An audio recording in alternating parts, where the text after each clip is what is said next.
Good morning, Nigerians. Morning, Salmon patients. Here is the morning news. Nigeria is deepening collaboration with Japan to build strategic partnership and mobilize funding for upgrade and expansion of power transmission infrastructure in the country. This is coming as the Federal Executive Council recently approved counterpart funding for 19 billion naira to catalyze loan funding for $238 million from the Japan International Cooperation Agency, JICA.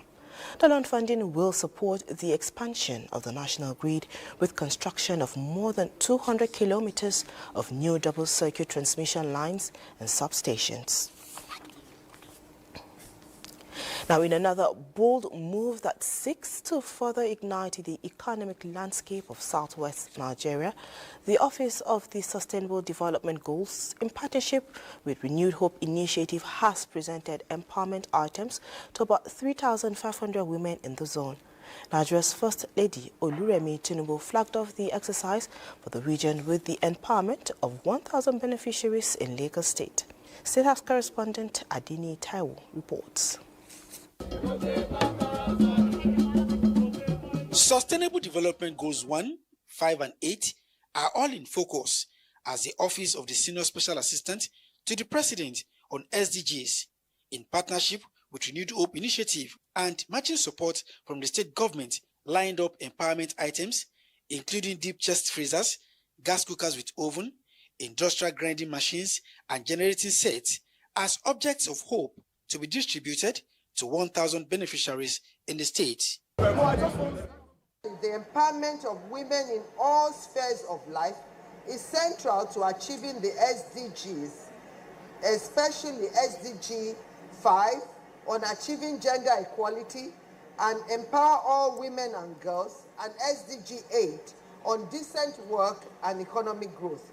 This program aligns with the Renewed Hope agenda of His Excellency President Bola Ahmed Tinubu, GCFR, which prioritizes inclusivity, economic growth, and sustainable development to all Nigerians, particularly women's economic empowerment. So the beneficiaries of this empowerment program, let these items serve as a foundation for creating a better life for yourselves and your families. It's far more than the distribution of support. It is sowing the seed that will grow into forests of possibility. We will equally ensure that this initiative is supported with structures to help that through this skills development, mentorship program will push and the leakages will be wider, will create a wider opportunity. Providing women with access to resources, skills and opportunity, they can become economically self-reliant, contributing to the development of their household and influence decision-making within their communities. The intervention, which held simultaneously in all the 6 states in the Southwest Zone, targets a total of 18,500 women across the country, 500 each from the states. In Lagos, Adeni Taiwo, NTA News. In talking education now, the Universal Basic Education Commission, UBEC, has pledged to incorporate the Lumina 2030 into its operations, work plans and budgets. It also assured that it will align its operations with state Universal Basic Education Boards, SUBEBs, frameworks to guarantee the program's ownership and delivery. This was at the official handover of Lumina 2030 to the Commission.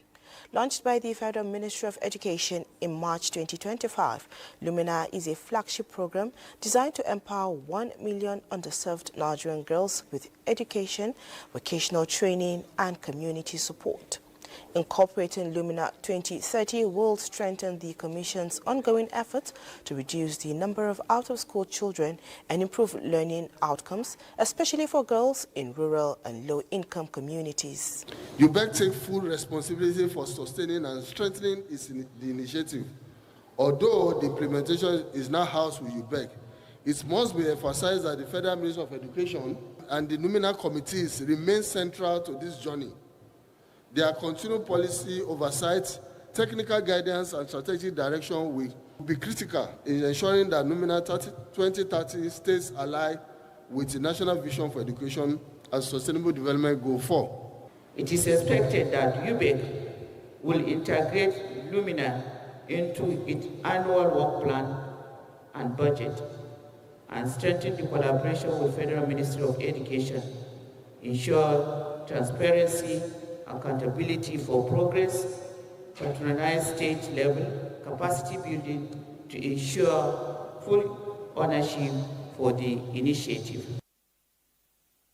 Start. Lumina is being implemented across 12 pilot states across the 6 geopolitical zones with plans for national scale-up by 2030. And the governors elected on the platform of the People's Democratic Party, PDP, reaffirmed their commitment to repositioning the party ahead of the 2027 general election. This forms part of major outcomes of the Governors Forum meeting held in Gusau, Zamfara State. Jamilu Ibrahim has more. These are the governors elected on the platform of the People's Democratic Party, PDP, holding their forums meeting for the first time in Zamfara State. The meeting held at the Government House, Gusau, largely deliberated on party affairs and some national issues. Commitment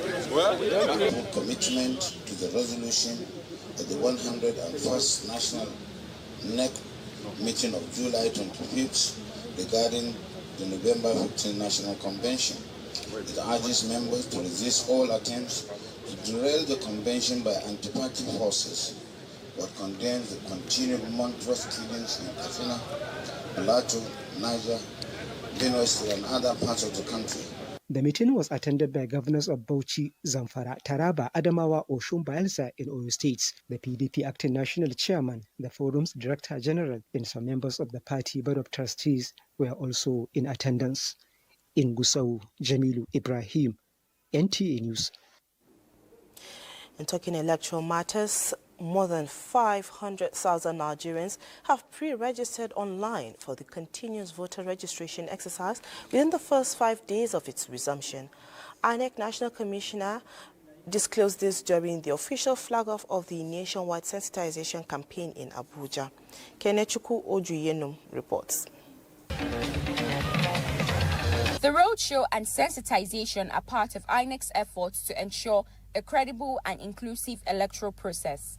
From the streets of Maitama to Gariki down to Wuse and other major streets, staff of the commission took time to educate residents on the process for the online pre-registration phase while distributing handbills and flyers. INEC staff readily provided answers to questions from residents.